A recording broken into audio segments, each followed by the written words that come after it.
हर रोज एक नई कहानी देखने के लिए चैनल को सब्सक्राइब करें और बेल आइकन दबाना ना भूलें। निशा एक बहुत ही सुंदर और गुणी लड़की थी।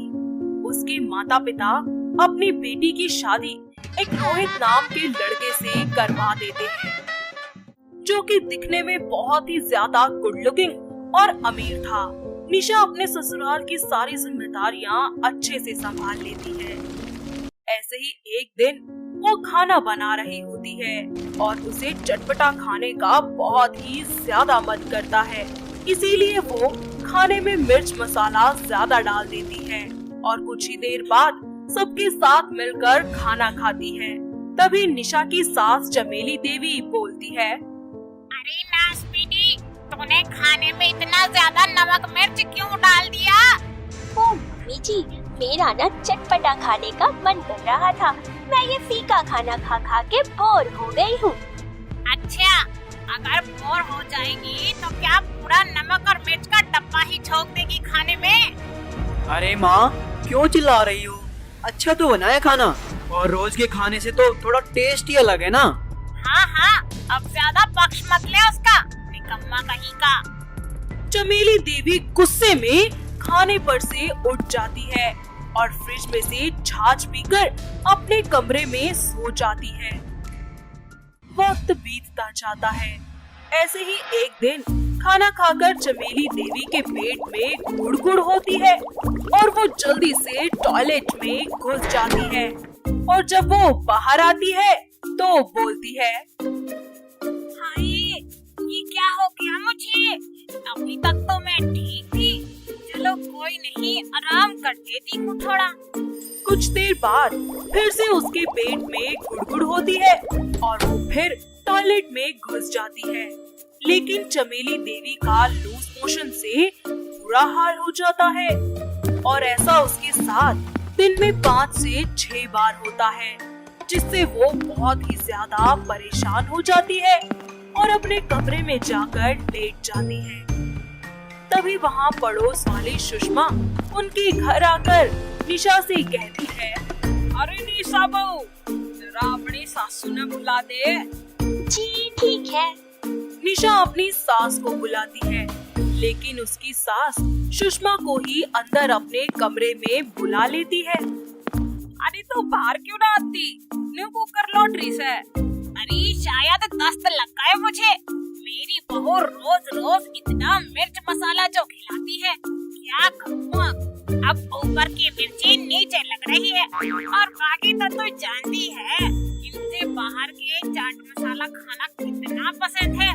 उसकी वजह से ही मेरी ये हालत हो गई है। जीभ का स्वाद पता नहीं क्या करवा रहा है आज मुझसे। ले, यो चूरण खा लिए। मने भी कदे कदे इसी दिक्कत होती रहे, तो मैं यो चूरण चाट लिया करूँ।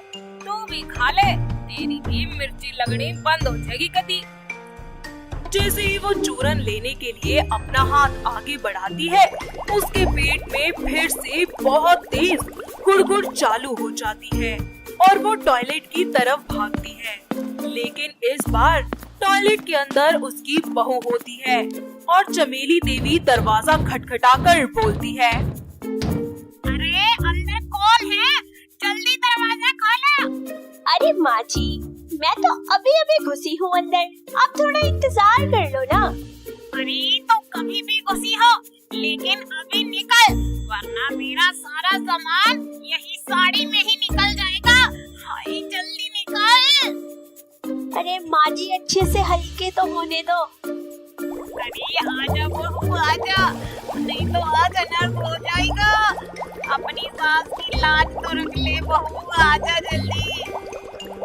तभी निशा बाहर आती है और चमेली गोली की तरह अंदर चली जाती है और बाथरूम से तरह तरह की आवाजें आने लगती है। थोड़ी देर बाद जब वो फ्रेश होकर वापस अपने कमरे में आती है और अपनी सहेली सुषमा का दिया चूरन खाती है, जिसके बाद उसके पेट में आ रही सुनामी को थोड़ी शांति मिलती है। ऐसे ही शाम हो जाती है और जब रोहित ऑफिस से घर आता है तो अपनी माँ और निशा को आवाज लगाते हुए बोलता है, निशा, माँ, जल्दी आइए, देखो मुझे क्या मिला है। अब ऐसा भी क्या मिल गया जो इतना उछल रहे हो? अरे हाँ हाँ, जरा मुझे भी तो बता, आखिर बात क्या है? माँ, मेरा प्रमोशन हो गया है और घूमने के लिए मुझे गोवा की टिकट्स मिली है। बेटा मुझे भी लेकर चल, तेरे बाबूजी ने मुझे कभी वहाँ नहीं घुमाया। अरे माँ चिंता मत करो, फैमिली पैकेज मिला है 4 डेज का, हम सब मस्ती करने चलेंगे। 2 दिन बाद सभी लोग गोवा के लिए निकल जाते हैं और वहाँ पहुँचने के बाद सभी अपने अपने बैग्स उठाकर रास्ते पर चल ही रहे होते हैं कि फिर से एक बार चमेली देवी के पेट में गुड़गुड़ होती है और वो चूरन निकाल कर खा लेती है, जिसके बाद तो उसके पेट में दर्द और गुड़गुड़ होने लगती है और उसका प्रेशर भी बन जाता है। तभी वो अपने बेटे से कहती है, अरे बेटा, जल्दी सी रहने की जगह देख। क्या हुआ माँ आपको? बेटा मुझे संडास जाना है, बड़ी जोर से आ रही है। अरे, कहीं साड़ी में निकल गई तो? बेटा जरा जल्दी कर। हाँ माँ, मैं कुछ करता हूँ। तीनों उस होटल तक पहुँच जाते हैं और रोहित मैनेजर से कहता है, excuse me, can we use your washroom please sir, मेरी मदर की तबीयत खराब है। ओके सर, बट आपको आइडेंटिटी कार्ड दिखाना पड़ेगा। अरे तुझे आइडेंटिटी कार्ड की पड़ी है? यहाँ मेरा बखारा निकलने को है, फिर रायता फैल गया ना तब मुझे मत कहना। अरे अम्मा जी, ज्यादा तेज मत चलिए वरना आपकी 2-4 बूंदें यहीं टपक जाएंगी। अरे संडास का रास्ता बता दे तू, बस जल्दी से। मैनेजर अपने स्टाफ के द्वारा चमेली देवी को टॉयलेट तक छुड़वा देता है। तभी निशा रोहित से बोलती है, रोहित जी, मुझे तो लगता है ना कि अब तो मजा बिल्कुल भी नहीं आएगा। माँ जी ने सारा मूड खराब कर दिया। तुम्हें अपने मूड की पड़ी है और मुझे लग रहा था कि मेरी माँ की फिक्र कर रही होगी, क्योंकि मुझे तो उनकी तबीयत बिल्कुल ठीक नहीं लग रही। चमेली देवी वॉशरूम से निकलने के बाद रोहित और निशा के पास पहुंचती है और रोहित मैनेजर से हॉस्पिटल का एड्रेस मांग लेता है और अपनी माँ को डॉक्टर के पास ले जाता है, जहाँ डॉक्टर चमेली देवी का चेकअप करते हैं और बोलते हैं, मिस्टर रोहित, आप अपनी मदर को ज्यादा मिर्च मसाले और बाहर की चीजों का सेवन न कराएं और जो दवाई दे रहा हूँ वही खिलाएं। 2 दिन में बिल्कुल ठीक हो जाएंगे आपकी मदर। Thank you doctor. सभी लोग वापस होटल आ जाते हैं। तभी रोहित कहता है, निशा, आज जो भी मेरी माँ के साथ हो रहा है उसकी जिम्मेदार तुम हो। तुम्हारे ज्यादा मसाले खाने की वजह से हुआ है ये सब। अरे तुम खा सकती हो पर हम सब तो नहीं खा सकते ना। पर जी मैं तो अब ऐसा कुछ बनाती भी नहीं हूँ। जब से माँ जी ने मुझे मना किया है, मैंने सब्जियों में मसाला डालना बिल्कुल कम कर दिया है। फिर भी आप इन सब बातों का इल्जाम मेरे ऊपर लगा रहे हैं। अरे बेटा, इसमें बहू की कोई गलती नहीं है। असल में मैं ही थी जो चुप चुप कर बाहर का चटर पटर खाती रहती थी, जिसकी वजह से आज मेरी हालत ये हो गई है। बहू की कोई गलती नहीं है बेटा, और अब मैं अपने खाने पर पूरा कंट्रोल भी रखूंगी ताकि अब आगे मुझे ऐसी कोई तकलीफ ना हो। इस तरह चमेली देवी अपना बाहर का खाना खाने की आदत को हमेशा के लिए त्याग देती है और सादा खाना अपना लेती है, जिसके बाद उसके लूज मोशंस भी बिल्कुल ठीक हो जाते हैं और वो वापस से अपनी जिंदगी को पहले की तरह ही जीने लगती है और फिर सभी लोग एक साथ मिलकर खुशी खुशी रहने लगते हैं। कोकिला मोदी गुजरात की रहने वाली एक बहुत ही बड़ी सेठानी थी। उसका एक बेटा था अहम मोदी, जो कि बहुत ही ज्यादा स्मार्ट था। कोकिला मोदी अपने बेटे की शादी के लिए एक संस्कारी लड़की की तलाश कर रही थी, इसीलिए वो हर जगह अपने रिश्तेदारों में कभी फोन से तो कभी आमने सामने मिलकर रिश्ते के लिए बात किया करती थी। ऐसे ही समय बीतता जाता है और एक शाम अहम अपनी गर्लफ्रेंड गोपी को लेकर अपने घर आ जाता है और अपनी माँ से मिलवाने लगता है। गोपी एक बहुत ही ज्यादा स्टाइलिश लड़की थी जिसे देखकर कोकिला अजीब सा मुंह बनाते हुए बोलती है। हे कृष्ण भगवान, अहम दिकरा, आ छोकरी कौन छे? मॉम, ये गोपी है, मेरी गर्लफ्रेंड, और मैं इससे शादी करना चाहता हूँ। शू मजाक से अहम दिकरा? मॉम, ये मजाक नहीं है, मैं गोपी से बहुत प्यार करता हूँ और इसी से शादी करूँगा। मैं कोकिला मोदी जब तक जीवित हूँ तब तक ये असंभव ही असंभव है। मॉम, चाहे जो हो जाए, शादी तो मैं इसी से करके रहूँगा। मैं भी देखती हूँ तमे कीवे रीते लग्न कर छो। आंटी जी, आखिर मुझ में कमी ही क्या है? घर के सारे काम आते हैं मुझे, मगर मैं करती नहीं हूँ क्योंकि मेरे नेल्स खराब हो जाएंगे। आप समझ ही सकती हैं इस बात को। हे कृष्ण भगवान, अहम दिकरा, आ तुम्हारी पसंदगी छे। मॉम, धीरे धीरे सब ठीक हो जाएगा, आप एक मौका तो दो। मैंने तुम्हें अपना अंतिम निर्णय सुना दिया है। निर्णय? आंटी, आप कौन सी भाषा में बात कर रही हैं? चुप करो तुम। कोकिला गुस्से से अपने कमरे में चली जाती है। ऐसे ही समय बीतता जाता है और अहम आए दिन अपनी माँ को गोपी से शादी करने के लिए मनाता रहता है, मगर कोकिला अपनी बात से टस से मस नहीं होती, जिसके कारण अहम कुछ दिनों के बाद गोपी से कोर्ट मैरिज करके उसे अपने घर ले आता है। कोकिला जैसे ही ये सब देखती है तो उसे बहुत ज्यादा गुस्सा आ जाता है और वो अहम को एक जोरदार तमाचा लगाती है और फिर बोलती है। हे कृष्ण भगवान, इतना बड़ा अनर्थ कर दिया तुमने। मेरे मना करने पर भी तुमने मेरी एक नहीं सुनी। कॉकी मॉम, प्लीज, जो हुआ उसे भूल जाइए ना और मुझे अपनी बहू के रूप में एक्सेप्ट कर लीजिए, क्योंकि अब एक बस यही लास्ट ऑप्शन है आपके पास। तमें यहाँ नहीं रह सकते। प्लीज एक मौका दे दीजिए। प्लीज मॉम, मान जाओ ना। ठीक है, चलो आओ अंदर। कोकिला किसी तरह उन दोनों को घर में आने की स्वीकृति दे देती है। ऐसे ही अगले दिन गोपी की पहली रसोई की रस्म होती है तो कोकिला उससे बोलती है। गोपी, गोपी बहू, आज तुम्हारी पहली रसोई छे। आज तुम कुछ भी गुजराती पकवान बनाओगी। ओके मॉम, मैं सब कर लूंगी। आपको ऐसा लगता है पर मैं करूंगी नहीं, यू नो ना, मेरे नेल्स खराब हो जाएंगे। तुम्हारी इतनी हिम्मत कि तमें मारी मजाक करो छो। ओके, सॉरी कॉकी मॉम। हे कृष्ण भगवान, अरे जिसको कपड़े पहनने की या बड़ों से बात करने की तमीज ना हो, उससे तो किसी भी चीज की उम्मीद करना बेकार है। ओ कम ऑन कॉकी मॉम, बुराई कपड़ों में नहीं, आपकी नाकों में है। कोकिला गुस्से से वहाँ से चली जाती है और थोड़ी देर बाद कोकिला की छोटी बहन कुछ दिनों के लिए वहाँ पर रहने आती है। कोकिला अपनी बहन जिग्ना से थोड़ी देर तक बातें करती है और उसके बाद रसोड़े में प्रसाद बनाने के लिए चली जाती है। अहम अपनी माँ को आवाज लगाता है तो वो प्रसाद बनाना छोड़कर अपने बेटे के पास चली जाती है और जब वो वापस रसोड़े में लौटती है तो गुस्से से लाल पीली हो जाती है और अपनी बहू और बहन को आवाज लगाती है। गोपी बहू, अहम, जिग्ना, इधर आओ। हाँ, क्या हुआ? रसोड़े में कौन था, तुम थी या तुम थी?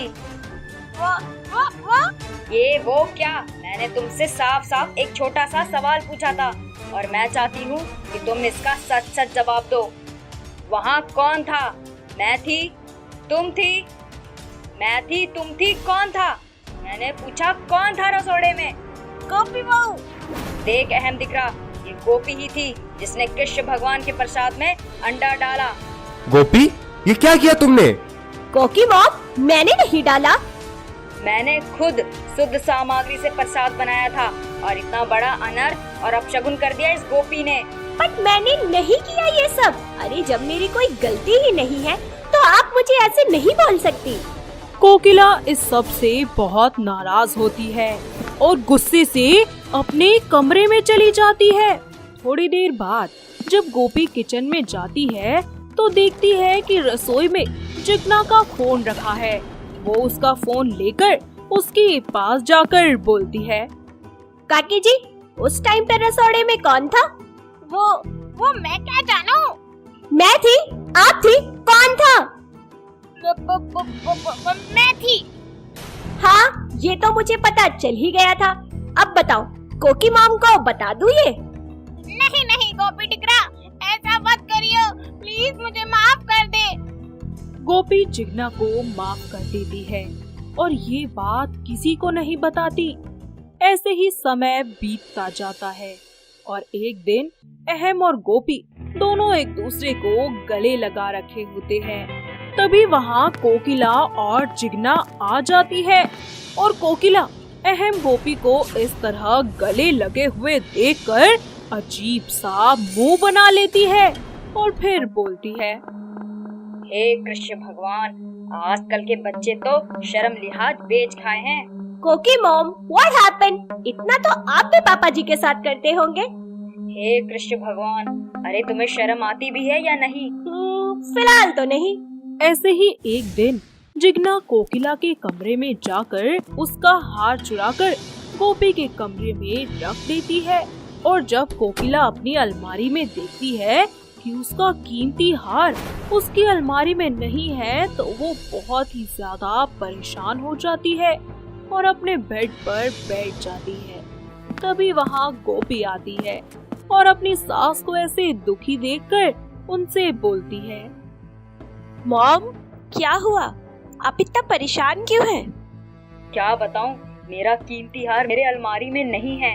मॉम, एक बात बोलूं, अगर आप बुरा न माने तो?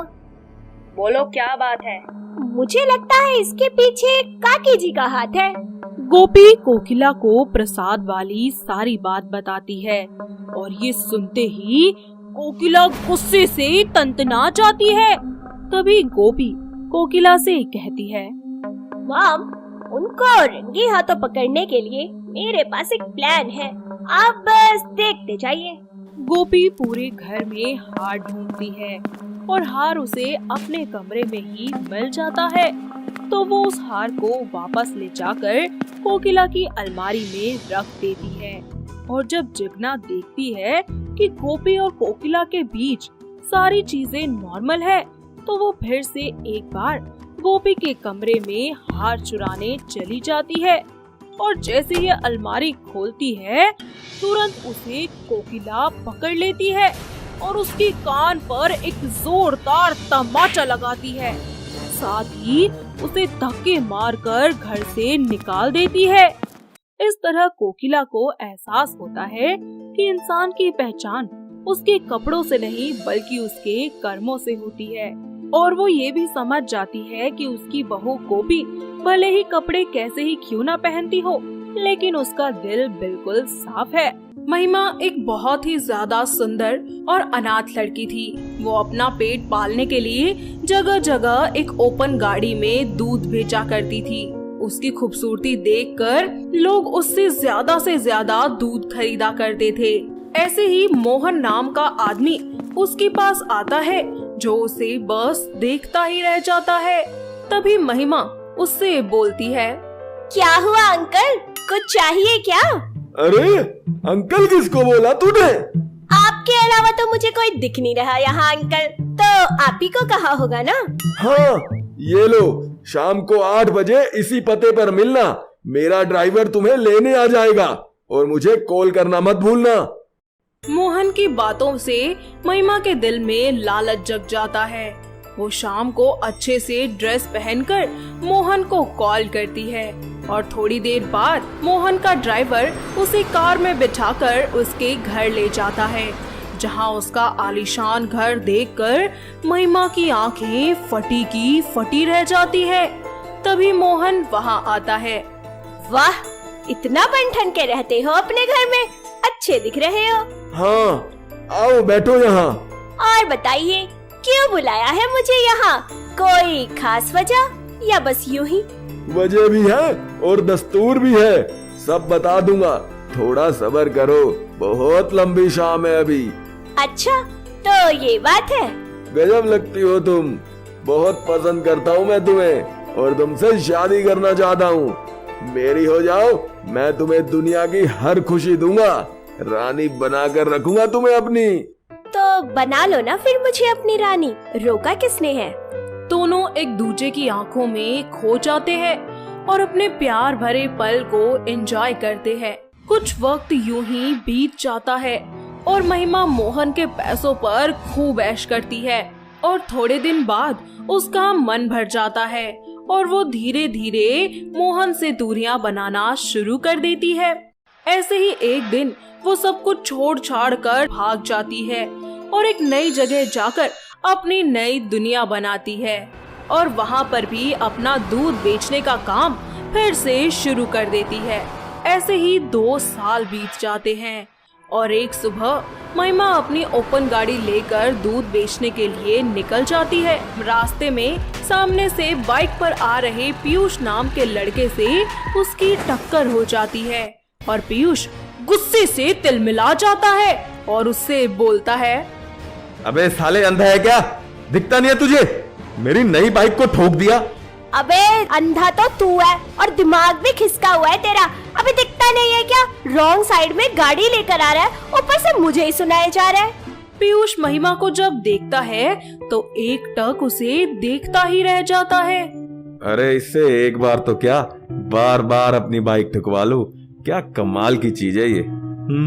सॉरी, आप सही कह रहे हैं, मैं ही रॉन्ग डायरेक्शन में था। ये स्क्रैच तो ऐवे ही है, ठीक हो जाएगा। आपको तो कहीं नहीं लगी ना? अगर लगी है तो डॉक्टर के पास ले चलूं? अरे नहीं, मैं तो एकदम चकाचक हूँ। और हाँ, आगे से अपनी ये फटफटिया ना एकदम राइट साइड में चलाना, मैं तो बख्श के जा रही हूँ। कोई और आया ना तो चमका देगा, फिर मत कहना कि महिमा ने बताया नहीं। थैंक यू, अपने नाम की तरह ही मुझ पे महिमा करने के लिए। वैसे मेरा नाम पीयूष है। ऐसे ही समय बीतता जाता है और पीयूष महिमा के बारे में पता लगाने की कोशिश करता है और उसे फॉलो करना भी शुरू कर देता है। महिमा ये सब नोटिस करने लगती है और एक दिन वो उसे कहती है, क्या है, क्यों मेरा पीछा कर रहे हो? कोई बीमारी है क्या तुम्हें जो मुझे फॉलो कर रहे हो? बीमारी थी तो नहीं, पर लगता है अब लग गई है मुझे। अरे बीमारी लगी है तो डॉक्टर के पास जाओ ना, खाली फोकट मेरे पीछे अपनी फटफटिया लेकर घूम रहे हो। दवा भी तुम हो और मर्ज भी तुम हो। जब से तुम्हें देखा है तो मेरा दिल तुम्हारे लिए पागल हो गया है। मैं तुमसे बहुत प्यार करने लगा हूँ और तुमसे ही शादी करना चाहता हूँ। एक कान के नीचे लगाऊंगी ना तो ये प्यार का सारा भूत निकल जाएगा। आया बड़ा रांझा। प्लीज यार, जितना समय लेना है उतना लो, तुम मुझे अच्छे से समझो। बस मना मत करो, मैं नहीं रह सकता तुम्हारे बिना।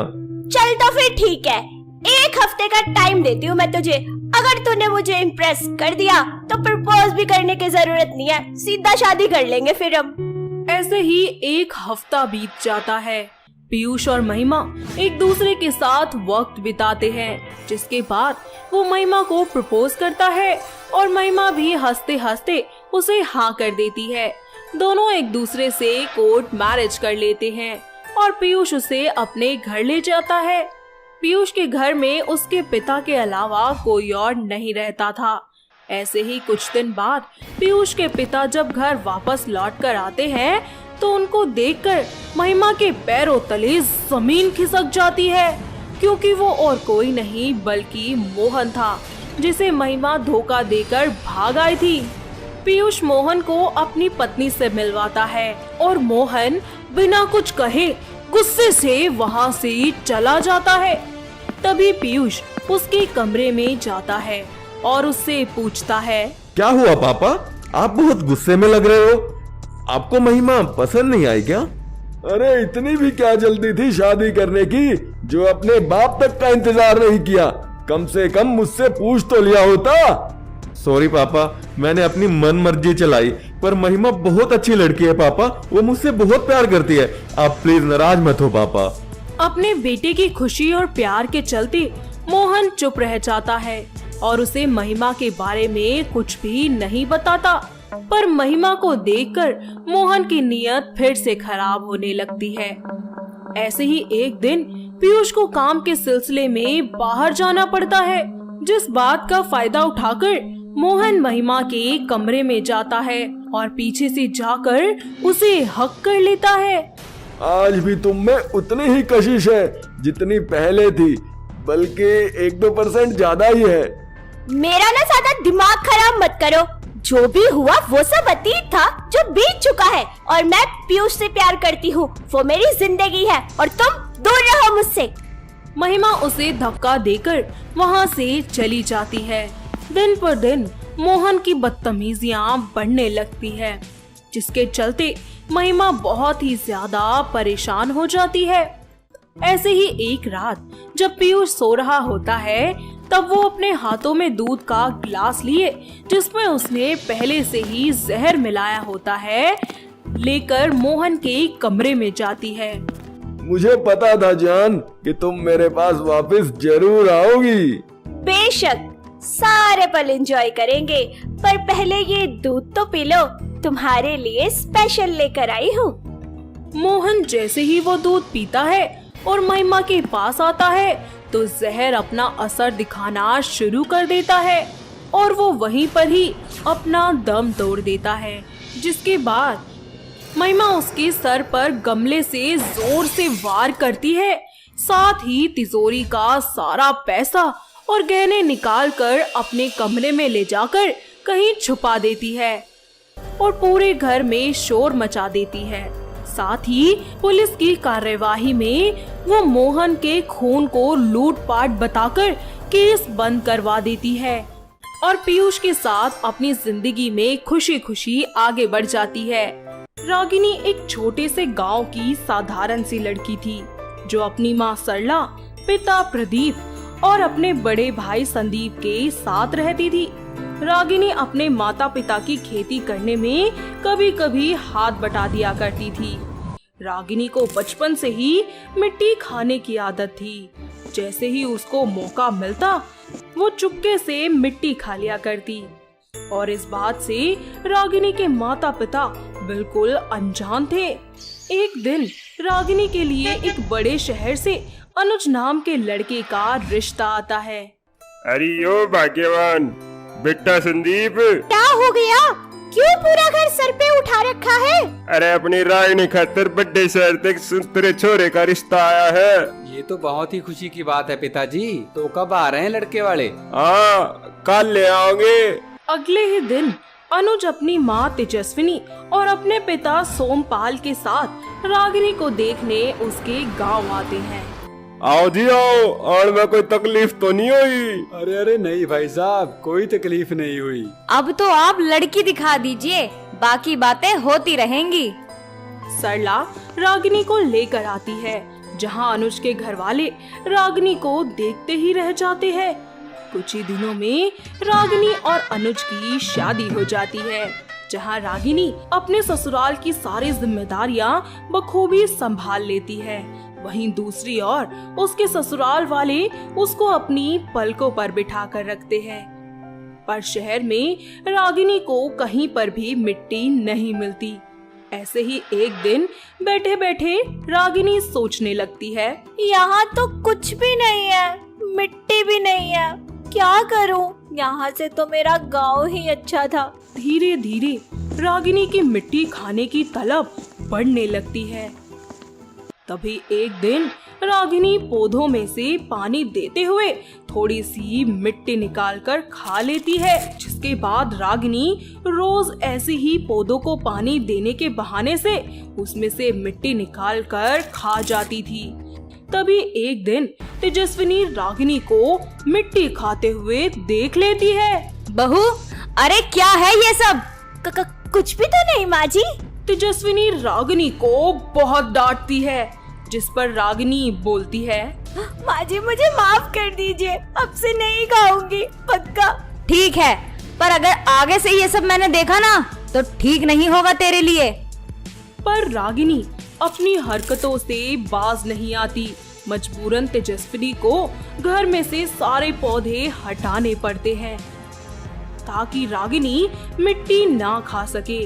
कुछ दिन यूं ही बीत जाते हैं और रागिनी प्रेग्नेंट हो जाती है और ये खबर सुनकर सभी घर के बहुत ही ज्यादा खुश होते हैं।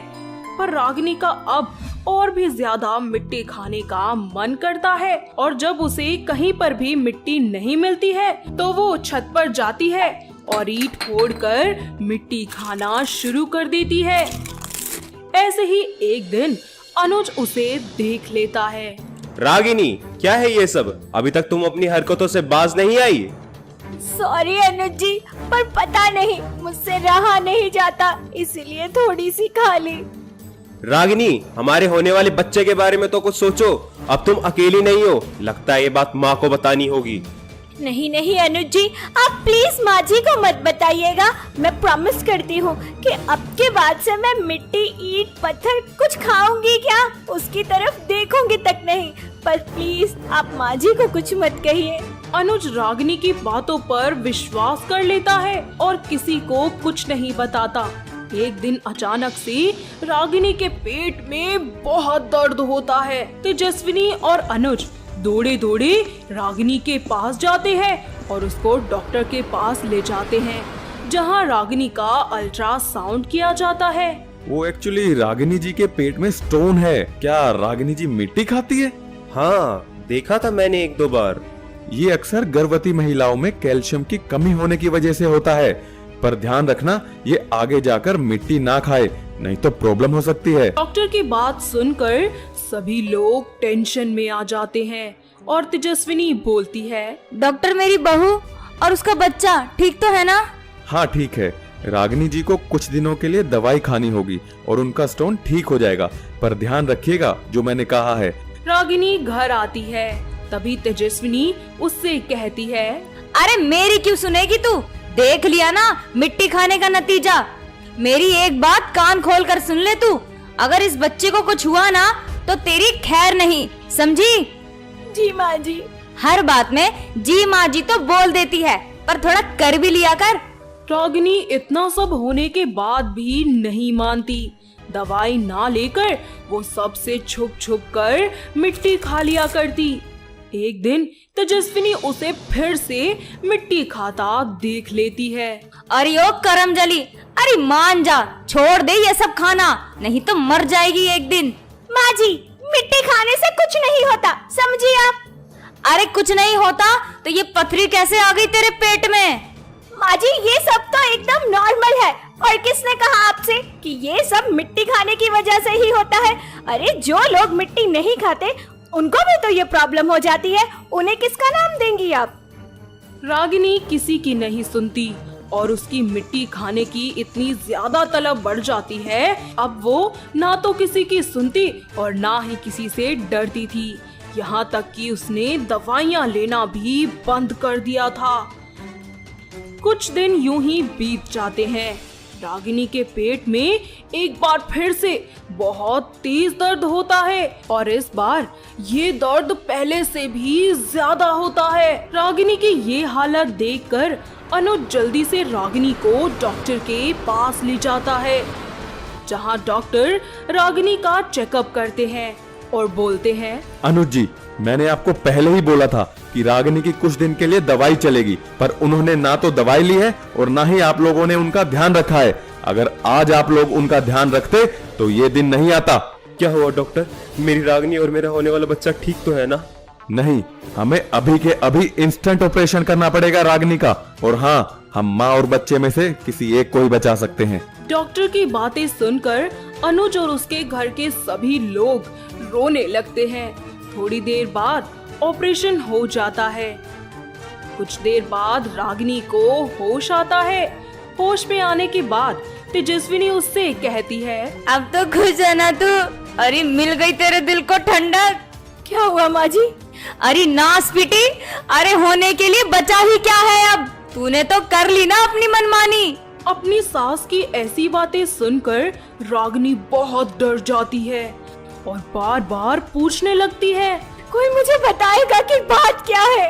रागिनी के बार बार पूछने पर अनुज उसे सारी बात बताता है, जिसे सुनकर रागिनी बहुत रोती है और बोलती है, ये सब कुछ मेरी वजह से हुआ है। अगर मैंने आप सबकी बात मान ली होती तो मेरे साथ ऐसा कुछ नहीं हुआ होता। रागिनी को अपनी गलती का एहसास हो जाता है और वो सभी से माफी मांगते हुए कहती है, माँ जी, अनुज जी, मुझे माफ कर दीजिए। मैं कसम खाती हूँ कि आज के बाद मैं मिट्टी को छूऊंगी तक नहीं और ना कभी खाऊंगी। प्लीज मुझे एक आखिरी मौका दे दीजिए। रागिनी के घर वाले रागिनी को पश्चाताप की आग में जलता हुआ देखकर उसे माफ कर देते हैं। अब रागिनी मिट्टी खाना तो दूर, उसके बारे में भी नहीं सोचती। धीरे धीरे दिन निकलते जाते हैं और रागिनी एक बार फिर से प्रेग्नेंट हो जाती है और इस बार वो डॉक्टर की और अपने घर वालों की सारी बातें मानती है, जिसके बाद सभी लोग एक साथ खुशी खुशी रहना शुरू कर देते हैं। सपना बहुत ही चंचल और खुशमिजाज लड़की थी। उसे पतंग उड़ाने का बहुत ही ज्यादा शौक था, साथ ही वो उसमें बहुत ज्यादा माहिर भी थी। जब भी उसे मौका मिलता या कोई पतंगबाजी प्रतियोगिता होती तो वो उसमें बढ़ चढ़कर हिस्सा लिया करती थी। साथ ही वो हमेशा जीतकर ही घर वापस लौटती थी। ऐसे ही एक दिन सपना पतंग प्रतियोगिता जीतकर घर वापस आती है और अपनी माँ सुजाता को ट्रॉफी देते हुए बोलती है, माँ देखो, इस बार भी मैंने प्रतियोगिता जीत ली। अरे वाह, ये तो बहुत अच्छी बात है। इस बार क्या मिला इनाम में मेरी लाडो को? मेडल ही नहीं, जीतने के साथ साथ मुझे 25,000 का इनाम भी मिला है। ऐसे ही समय बीतता जाता है और एक दिन सपना की बुआ नीलम उसके लिए एक बहुत ही अच्छे से अनमोल नाम के लड़के का रिश्ता लाती है।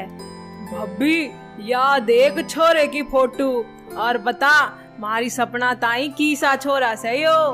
लड़का तो बहुत अच्छा है, पर तू ये बता कि ये हमारी सपना को देखने कब आ रही है? भाभी, जब आप कहोगे ना, जब मैं लेकर आ जाऊंगी। नीलम लड़के वालों से बात करती है और कुछ ही दिनों में अनमोल और उसकी माँ सरला सपना को देखने के लिए उनके घर आते हैं। आइए आइए बहन जी, कोई परेशानी तो नहीं हुई ना आने में? जी बिल्कुल नहीं। वैसे भी नीलम जी तो साथ ही में थी, तो उनके होते हुए कैसी परेशानी। सुजाता सपना को लेकर बाहर आती है। सपना हाथों में चाय की ट्रे और होठों पर प्यारी सी मुस्कान के साथ सबके सामने आती है। सपना की प्यारी सी मुस्कान देखते ही वो सभी को पसंद आ जाती है। तभी सरला बोलती है, अरे हमारे होने वाली बहू तो बिल्कुल कोहिनूर का टुकड़ा है। क्यों, सही बोल रही हूँ ना? जी जी बिल्कुल सही। और फिर आपकी तरफ से अगर रिश्ता पक्का से तब मुंह मिठा करवा दे सबका। जी जी बहन जी, बिल्कुल पक्का ही पक्का है सब। ऐसे ही कुछ दिनों बाद सपना और अनमोल की शादी हो जाती है। शादी के बाद सपना अपने ससुराल की सारी जिम्मेदारियां बहुत ही अच्छे से संभाल लेती है। ऐसे ही एक दिन सपना खाना बना रही होती है कि तभी खिड़की से उसकी नजर आकाश में उड़ रही पतंगों पर पड़ती है। वो पतंग को देखने लगती है और जैसे ही पतंग कटती है वो उसको लूटने के लिए बिना किसी को बोले घर से बाहर चली जाती है। थोड़ी देर बाद वो पतंग लेकर जब घर वापस लौटती है तो उसकी सास उससे बोलती है, क्यों री, कहाँ से आ रही है तू? और खाना बनाते बनाते कहाँ मरने चली गई थी? ये देखिए माँ जी, पतंग लेने गई थी। जैसे ही ये पतंग कटी तो मैंने इसे फट से लपक लिया बाहर जाके। तो बताकर जा सकती थी, तेरी वजह से पूरा खाना जल गया। अब ये जला हुआ खाना कौन खाएगा? तेरा बाप।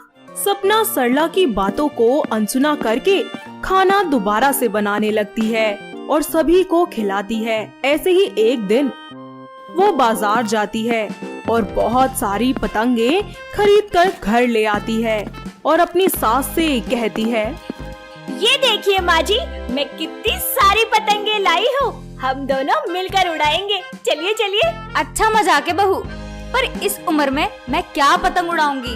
अरे तो क्या हुआ माँ जी, मैंने तो अपनी मम्मी को भी पतंग उड़ाना सिखाया था और आप तो मेरी सासू माँ है, आपको तो मैं जरूर सिखाऊंगी।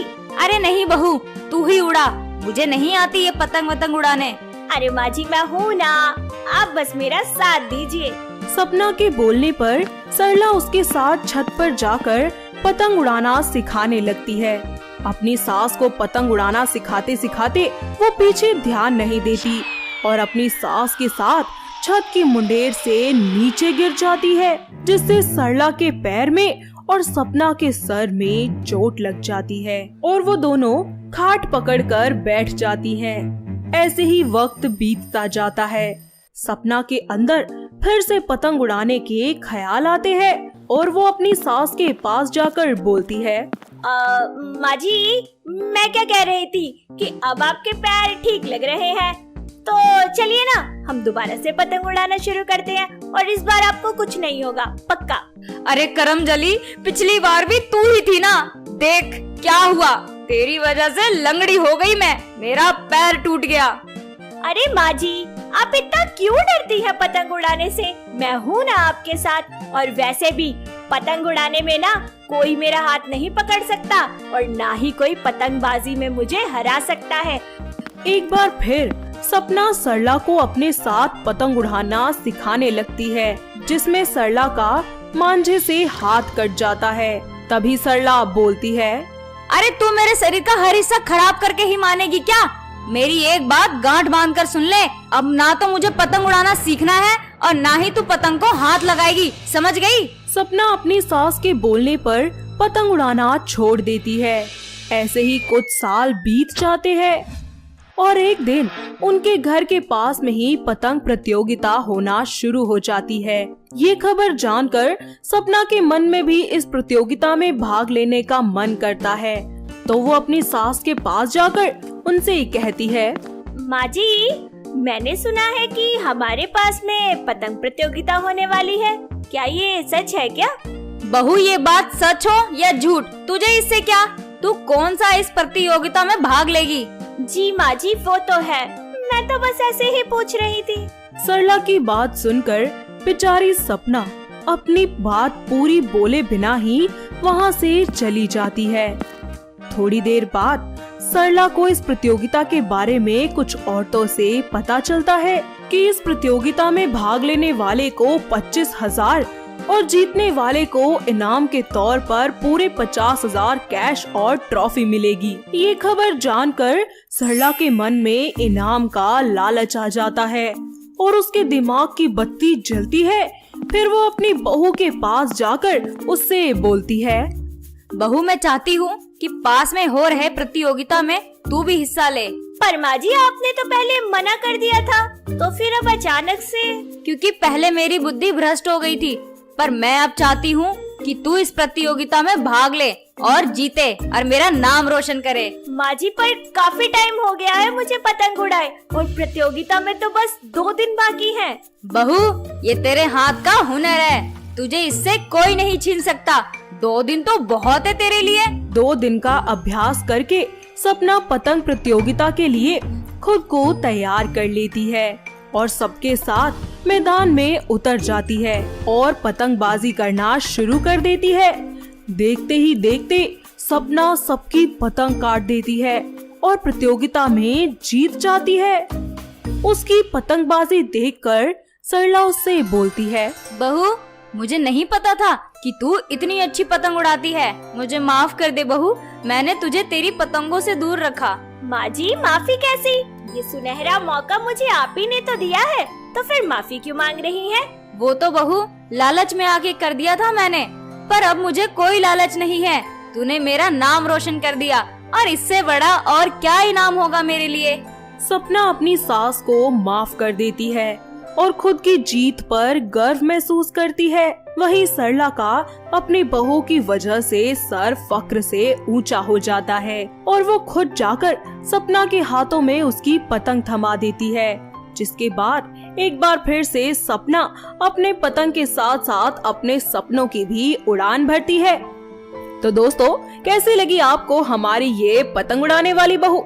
क्या आपके घर के आसपास भी है कोई ऐसी बहू जिसे पतंग उड़ाने का इतना ज्यादा शौक हो और वो इसी तरह सबकी पतंग काट कर जीत हासिल करती हो? अगर हाँ, तो उसे ये वीडियो दिखाइए और हमें कमेंट करके बताइए। दोस्तों, अगर आपको ये कहानी पसंद आई तो इसे लाइक करें, शेयर करें और कमेंट करके बताएं कि कहानी में आपको सबसे अच्छा क्या लगा।